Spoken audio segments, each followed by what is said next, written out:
Friends, நம்ம எல்லாருமே caste iron use பண்ணிட்டு இருக்கோம். ஏன்னு பார்த்தீங்கன்னா நான்ஸ்டிக் மாதிரி ஒட்டாமல் வரும்னு. ஏன்னா நம்ம அப்படி ஒரு சீசனிங் பண்ணி வச்சிருக்கோம். ஸோ அந்த சீசனிங்கை எப்படி காப்பாற்றலாம்? நம்ம நார்மலாக யூஸ் பண்ணுற சோப்பு வச்சு பண்ணோம் பார்த்தீங்கன்னா சீசனிங் போயிடும்.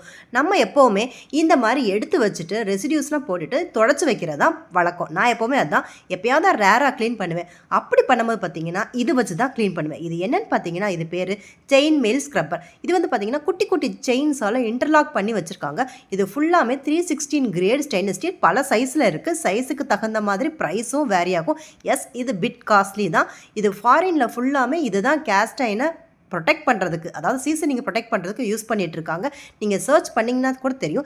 செயின் மெயில் ஸ்க்ரப்பர்னு சர்ச் பண்ணுங்கள், கண்டிப்பாக வரும். ஸோ இது வந்து பார்த்தீங்கன்னா டிஷ்வாஷரும் நம்ம இதில் போட்டுக்கலாம் ஸ்டெர்லைஸ் பண்ணுறதுக்கு. இப்படி இருக்கிறதுனால நீங்கள் கேஸ்ட் அயர்னுக்கு மட்டும் இல்லைங்க, இது எல்லா விதமான குக்கர்ஸ்க்கும் யூஸ் பண்ணிக்கலாம், கிளாஸுக்கும் யூஸ் பண்ணிக்கலாம்.